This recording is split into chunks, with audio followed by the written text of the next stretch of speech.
Bonjour tout le monde, j'espère que vous allez bien. C'est Candy Shy, je vous retrouve aujourd'hui sur ma chaîne Booktube pour faire un top. Alors un top, pas un top 10 cette fois-ci parce que j'arriverai pas à vous trouver que 10 livres. En fait c'est un top rétrospective des coups de cœur de l'année 2015, des livres peut-être à vous proposer, des découvertes, des superbes découvertes à faire dans les différents genres qu'il peut y avoir. Donc c'est pour ça que je n'ai pas sélectionné 10 parce qu'il y a plusieurs genres différents et donc j'ai préféré voilà, vous présenter les livres par différents genres littéraires. Donc nous avons le new adulte, donc la romance contemporaine new adulte, nous aurons la romance historique, nous aurons la littérature contemporaine et nous aurons le fantastique urban fantasy ensemble. Et une petite sélection de 2 livres que j'ai pas mis dans un genre littéraire et que j'aurais à vous présenter. Donc ça a été des livres que j'ai adorés durant l'année 2015. Donc j'ai essayé de les mettre par ordre de préférence. Et également, je vous donnerai d'autres titres de livres que j'avais lus les années antérieures qui se rapportent dans le même genre littéraire. Donc on commence tout de suite par le genre new adulte. Donc le new adulte, c'est un genre de romance contemporaine, mais avec des personnages qui ont entre 18 et 25 ans. Qui sont des histoires souvent difficiles, où les personnages n'ont pas été épargnés par la vie, et où se mêlent romances des personnes qui se rencontrent et la difficulté qu'ils ont à créer leur relation. Je vais y arriver. Donc on commence. Alors j'en ai 4 à vous proposer, lus durant l'année 2015, et je vous donnerai quelques titres supplémentaires après que j'ai lu les années antérieures. Alors en numéro 4, il y a Unbreak Me, le tome 2, Seulement si de Lexi Ryan, aux éditions Hugo Collection New Romance. C'est une petite saga en 2 tomes et demi, puisque en fait entre le tome 1 et le tome 2, il y a une nouvelle qui était sortie et qu'ils ont appelée tome 3, alors bon, allez comprendre. C'est durant l'année 2015, j'ai lu la nouvelle et j'ai également lu donc ce tome 2 qui m'a beaucoup plu. C'était 2 personnages vraiment très très attachants, pareil, qui se connaissaient dans leur jeunesse et qui se retrouvent des années après. Je vous insère à l'image de la couverture maintenant. Voilà, donc je vous la conseille. C'est une romance vraiment sympa, donc ça va vite. C'est assez sympa. J'avais beaucoup aimé le tome 1 qui avait été également un coup de cœur lors de sa lecture, donc je vous conseille fortement cette saga. Ensuite, en troisième position, il y a Maybe Someday de Colleen Hoover aux éditions Hugo Collection New Romance. Décidément, encore une collection. J'aime beaucoup la collection, enfin la maison d'édition Hugo Roman. Ils font vraiment de superbes livres, de superbes livres en romance contemporaine. Donc Maybe Someday de Colleen Hoover, j'ai adoré. C'était une de mes dernières lectures de l'année 2015 en décembre. C'est une romance vraiment toute belle. J'aime beaucoup la façon qu'a écrit, la façon d'écrire de Colleen Hoover. C'est toujours très prenant. Voilà, c'est des personnages toujours torturés, c'est toujours de magnifiques histoires, c'est toujours poignant et elle y met énormément d'émotions. Et elle nous dépeint toujours des personnages vraiment attachants et j'aime beaucoup sa façon de faire un point de vue alterné entre le garçon et la fille, ce qui amène beaucoup de profondeur au récit. On comprend vraiment l'état d'esprit des 2 personnages à chaque instant de l'histoire. Donc Baby Someday, je vous le conseille, c'est vraiment une superbe lecture, une superbe romance. En deuxième position, il y a Nos faces cachées d'Amy Armand. Donc là, pareil, plein d'émotions, une magnifique histoire, des personnages torturés. Donc, on tourne autour de 3 personnages principaux. Et donc, dans 2, c'est le couple phare. Et un troisième personnage qui, moi, m'a transporté, qui est vraiment le personnage de l'histoire et qui vraiment vous fait vibrer, vous fait pleurer aussi. Vraiment, Bailey, c'était la magnifique découverte de Nos faces cachées. C'est une histoire magnifique. On l'a vu beaucoup passer sur la blogosphère. Moi, j'avais une appréhension, voilà, quand c'est le méga engouement, je me dis, ouais, ok, est-ce que ça va me plaire? Il avait été catalogué en plus en young adulte, romance, c'est pas forcément mon genre de prédilection. J'ai eu des coups de cœur en young adulte romance. Et là, on commence plus dans un young adulte pour passer plus dans un new adulte, puisqu'on a un bon temporel. Et c'est vraiment une magnifique histoire, c'est vraiment touchant, j'en ai pleuré. Des personnages vraiment torturés, c'est très triste par moments, vraiment On passe par des gros moments émotionnels. C'est vraiment une de mes grosses lectures de 2015 en new adulte. C'est, voilà, deuxième position, c'est un des meilleurs new adultes que j'ai lu. Et le numéro un, mais pas des moindres. Alors lui, ça a été vraiment un livre dont j'ai parlé, que j'ai rabâché. Je pense que j'ai cassé les pieds à tout le monde. C'est Twisted Love, le tome 1 sous influence de Meredith Walters aux éditions Milady Romance, collection roman. C'est un magnifique bouquin. L'histoire est superbe, deux personnages très très torturés, donc l'héroïne principale qui a un passé très très douloureux et notre personnage masculin qui est tombé dans l'univers de la drogue. Et c'est vraiment une romance poignante. Voilà, j'attends avec hâte le tome 2. Je ne sais pas du tout quand il va paraître en France, mais voilà, c'est un méga coup de cœur 2015. C'est le number one en new adulte 2015. C'est le meilleur. Je vous le conseille fortement. C'est une barre d'émotion totale. J'ai adoré. Voilà, bon, le personnage principal mérite des tartes par moment, j'avoue. Voilà, la façon dont il gère les choses et tout, c'est vraiment pas cool et c'est vraiment horrible. Mais après, voilà, il est dans la déchéance totale et cette histoire d'amour est vraiment très très poignante et la fin me donne vraiment envie forcément d'avoir la suite. Donc j'espère que Milady va se bouger assez rapidement pour que l'on ait le tome 2 puisqu'il est paru aux États-Unis déjà. Donc j'espère on n'aura pas trop longtemps, j'espère qu'il sortira dans le courant 2016 pour qu'on ait vraiment la suite de cette histoire. Donc je vous conseille fortement Twisted Love. Ensuite, pour généraliser dans d'autres types de new adultes que j'ai lus avant 2015, j'aurais Hazy de Tamara Weber, qui a été un méga coup de cœur. Je pense que c'est le meilleur new adulte que j'ai lu, avec Sous influence.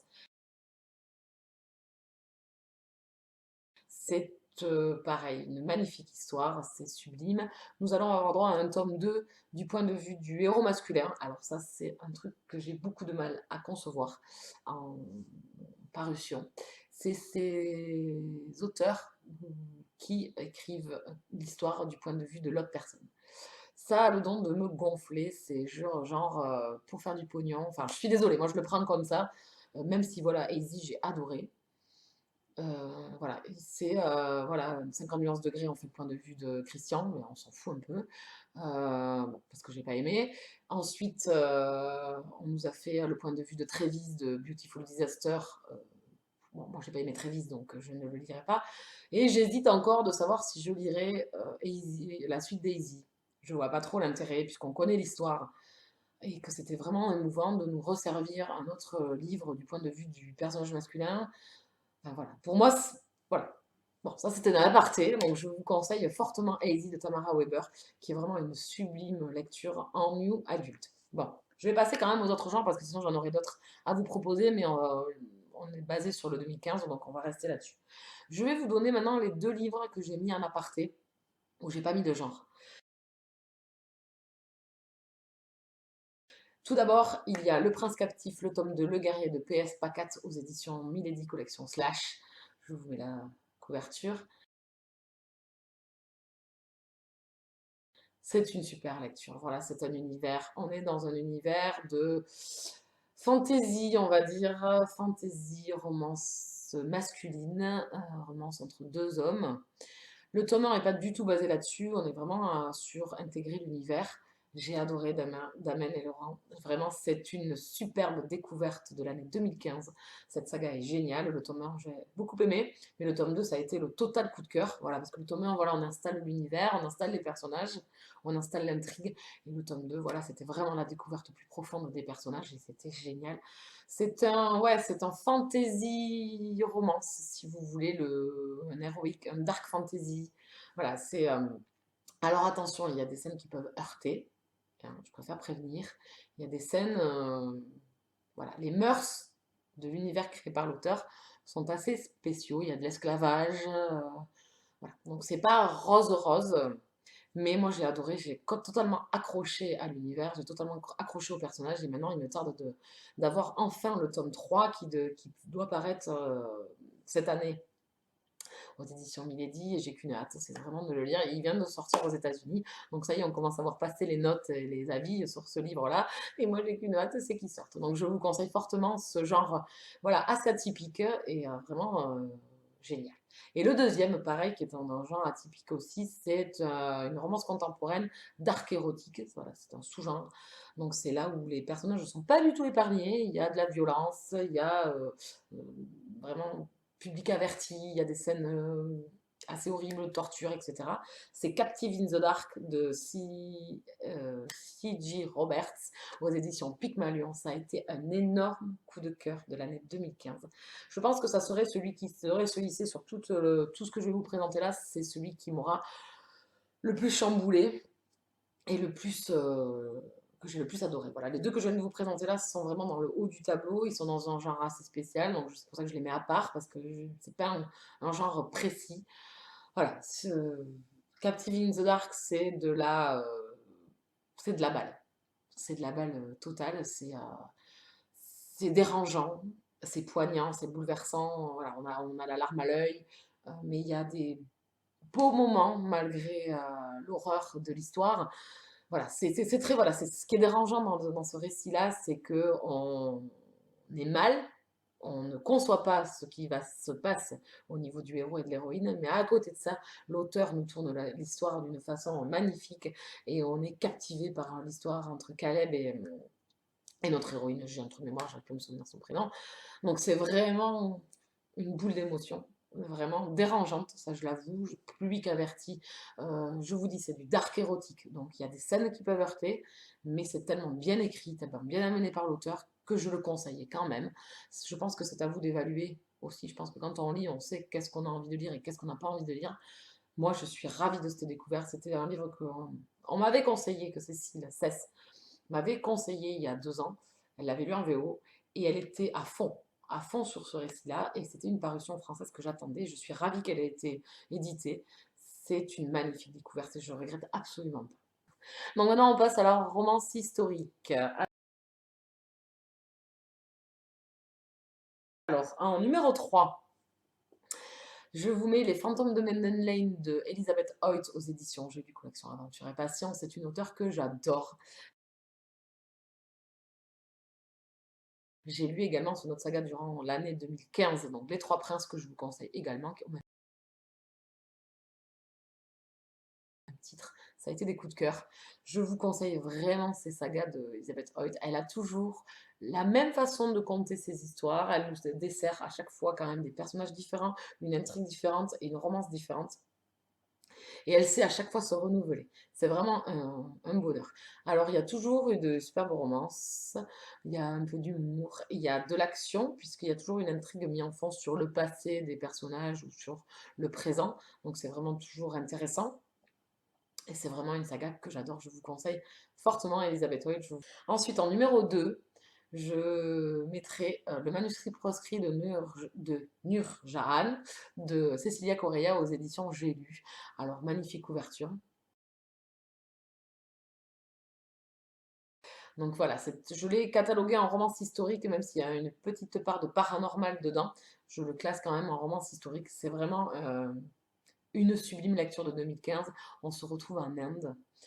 Et déjà, le fait que ça soit différent, d'habitude on est souvent à Londres, sinon on se retrouve en Inde et c'est vraiment plaisant parce qu'on a vraiment un œil sur les us et coutumes de ce pays, la façon dont on vivait les choses à cette époque-là, et on nous dessert deux personnages principaux vraiment géniaux. J'ai vraiment adoré cette lecture, je vous le conseille fortement.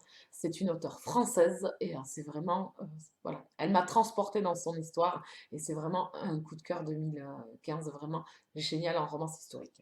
Et le numéro 1, que j'ai enfin lu, qui est paru déjà depuis un petit moment et dont j'entendais beaucoup parler, j'ai trop mis de temps avant de le sortir de ma palle, c'est La maîtresse de Rome de Kate Quinn. C'est un auteur, pareil, que j'aime beaucoup. J'ai lu 2 de ses romans et vraiment, elle sait nous entraîner dans ses histoires. On est sur la Rome antique. On est avec une esclave, une jeune femme, donc Théa, une esclave, et un gladiator, Arius. Et on suit leurs péripéties et rien ne leur était dernier dans l'histoire, j'avoue qu'il leur arrive pas mal de choses et on a des complots, de l'action, des drames, voilà, il y a de la romance et c'est vraiment super bien écrit, super bien mené, une très très belle histoire et qui m'a vraiment transportée. Donc c'est le numéro un en romance historique actuellement. J'ai également lu Les Héritières de Rome, écrit par la même auteure, qui se place avant Les Maîtresses de Rome, La Maîtresse de Rome, et qui a été également un coup de cœur, qui était une superbe lecture. L'auteur nous dessert encore des jeunes femmes dans la Rome antique, mais elle a desservi différemment que son tome précédent, où là on suit 4 héroïnes, et voilà, ça fait un peu de différence par rapport à la lecture de La Maîtresse de Rome, où on suivait que 2 personnages principaux. Donc voilà, on se retrouve dans la Grèce, pareil, dans la Rome antique, mais tous les événements se passent juste avant La Maîtresse de Rome. Franchement, foncez, c'est génial. La Maîtresse de Rome a été un gros coup de cœur 2015.